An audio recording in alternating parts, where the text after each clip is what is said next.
201 kumatulo ethu hayi umntende nguye nakuzakushabalala sevuke namaxhala Nkosi Yesu uphuthume 201 intonga yangene aye umuntu endibuye na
ama-executives emkhakha yonke yebandla lethu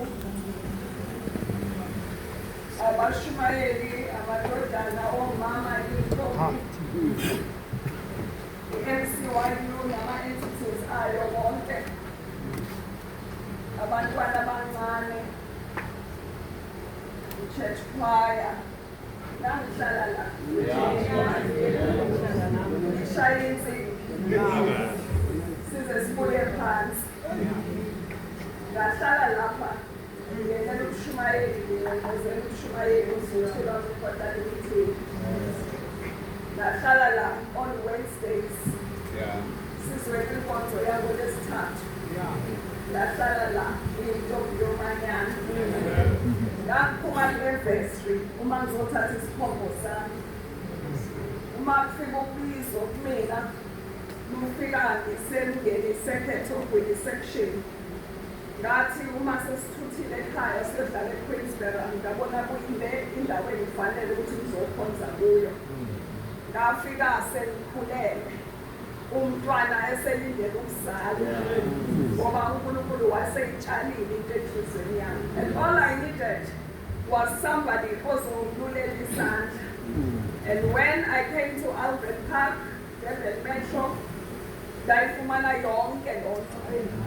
It was in this office apho umfundisi uGebeza wayehlala phansi nami athandaze. And abamaziyo umfundisi uGebeza wayengahlali phansi uma ethandaza.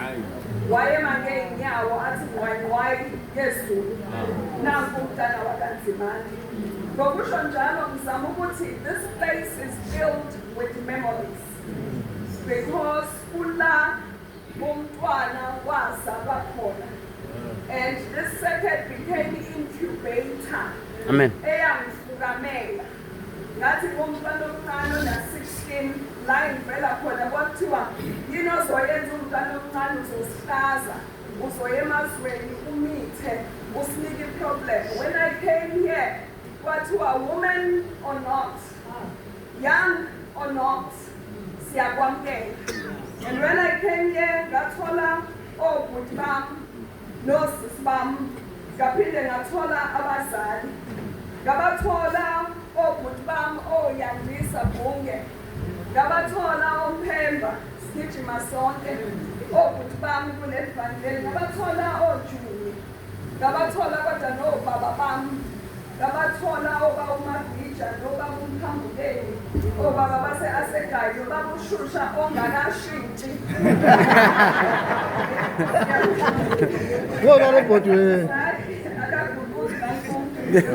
Ngabathola ke abazali omama uMthembu oNkeshi. Ngabathola abazali uMamdlamini wasesibeleni oye-vice secretary Ntombi. Ngabathola obaba uMthimkhulu bekhona kule ndawo.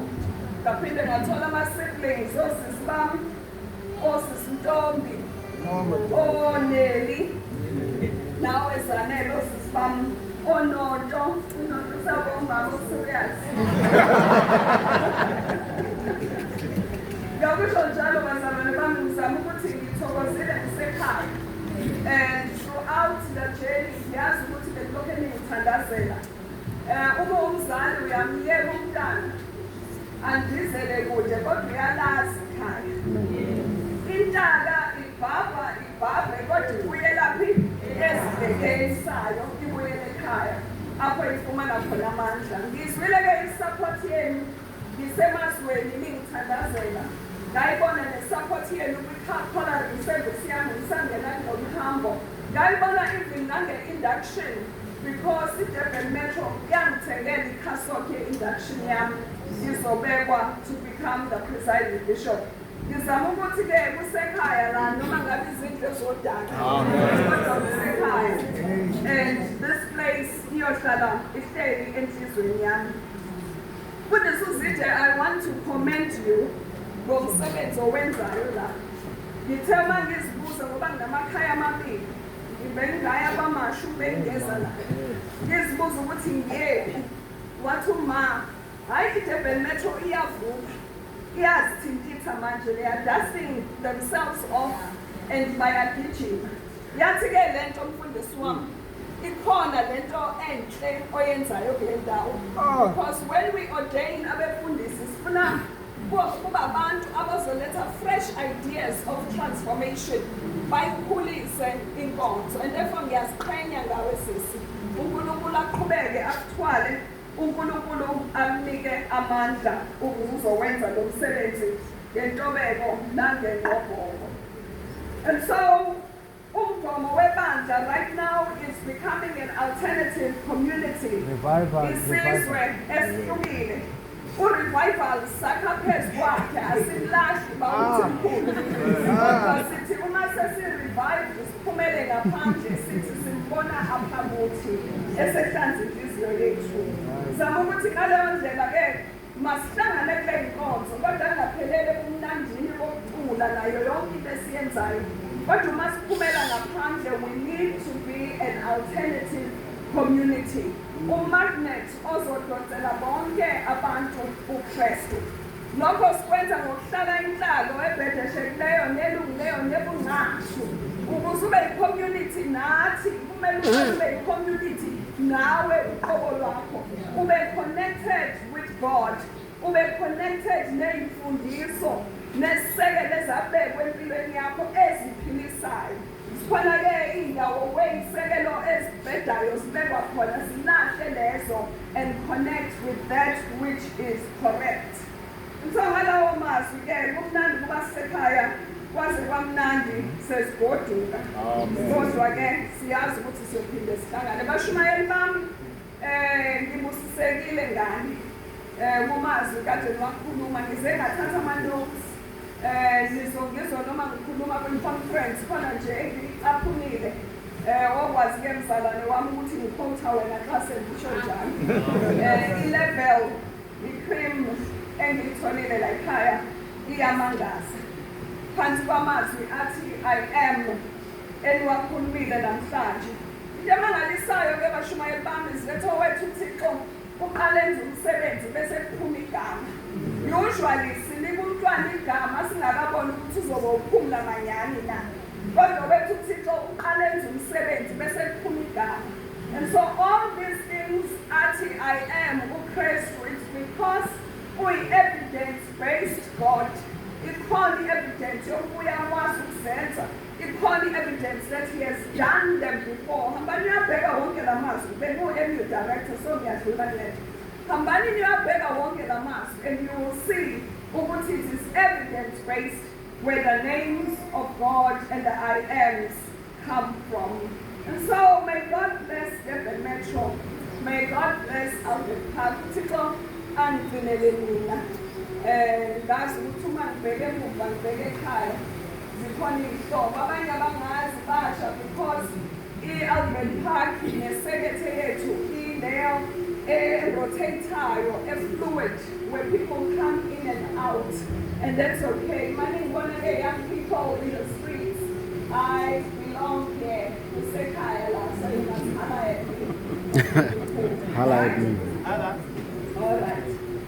Masoyivala-ke le nkonzo masiphinde sivume ndawonye the last verse of 201 uNkulunkulu asigcine uNkulunkulu asibuke uNkulunkulu akhanyise ubuso bakhe phezu kwethu aphumelelise zonke izifiso yonke iminqweno yezinhliziyo zethu egameni kaYesu Kristu oyinkosi yethu amen.